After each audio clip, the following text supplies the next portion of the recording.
Hi, I want to give you some first impressions of the new Kindle Paperwhite. I've got a review copy which just arrived today, and so I want to compare it to the existing Paperwhite to show you what the differences are to help you decide if maybe this is something you want to upgrade to. I've got the old or the current Paperwhite here on the left and the new one on the right.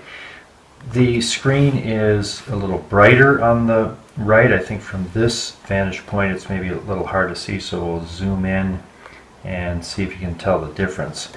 The one on the right is got a little sharper look to it and more whiteness on the background. This is the older one. You can see it's an incremental change, nothing overly dramatic. The thing which does seem noticeable, especially since there were some I think people noticed that there were these kind of phantom marks on the Paperwhite, especially at night. If you're reading at night, you can see them here on the older one, and on the new one that bottom part is just as solid in the white background as it is through the rest of it. So that little problem of the bottom of the pages in the Paperwhite seems to have been fixed. The thing which is more noticeable to me is the speed with which you can do things on the new Paperwhite. Again, the speed difference is incremental, but it's noticeable, and if we tap up here to bring up the home button and then go back on the old one, that sort of a going back or opening a book is just slightly slower. So let's just drill into the book here. This is the old one. And there we go. Here's the new one. I won't say that's a dramatic increase in speed, but it is noticeable, and I think it gives the newer one a crisper feel. The feature which is available now, which is most significant, is the page flip, and I was really looking forward to trying this myself. If you tap on the menu side, down here, if you tap, you're going to bring up this image of the screen. I'm going to set the current Paperwhite to the side there to demonstrate this. And it's an image of the screen that will help you to navigate, and there's a couple of ways to do it. One is you can simply press here to go chapter by chapter, and so you're seeing that if you press here, now we're going to chapter 18, chapter 19, and then you can just go back the same way. It takes you to the beginning of the chapters. The other thing you can do is hold down this side button, which brings up a black sidebar, and that's advancing the page by page pretty quickly, and you can go in the other direction as well. And then you can also swipe one way or the other with your finger or with a stylus. What's happening here, you can see that behind this page flip screen, the page that you are at is not changing. And if you want to go back to the page we're at, you just press anywhere and we're back to where we started. And if you want to go to the page that you've navigated to, say we want to go to chapter 17 here, you just double tap and then it brings you up to that page.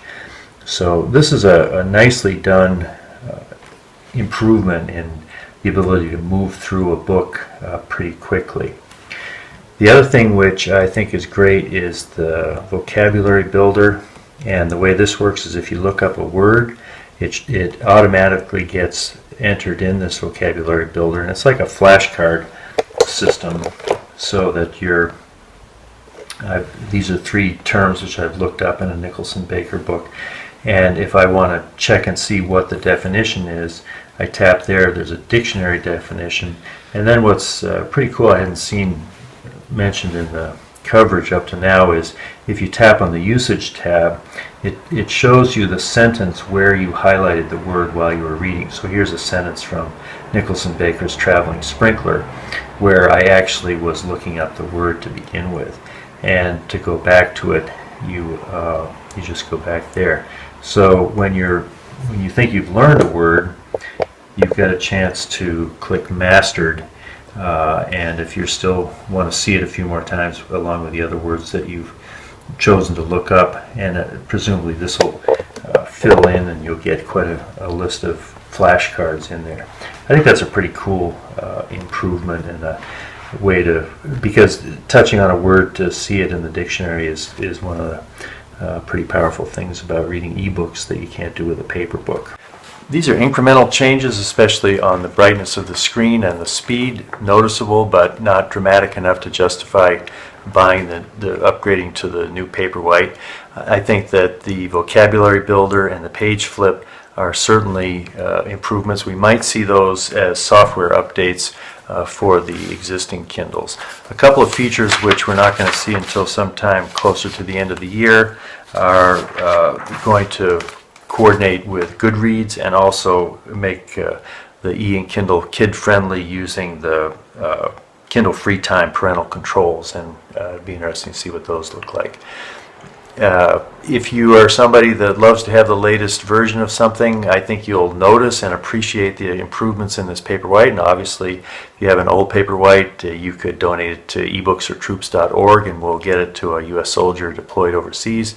And the existing Paperwhite is going to be a great Kindle to have into our supply of donated Kindles, because it has that built-in light, and in a lot of situations I'm sure that's very useful. If you've been waiting to get a Paperwhite, they really have made some significant improvements in it with this model, and I can recommend it highly as probably the best e-reader device out there at this point.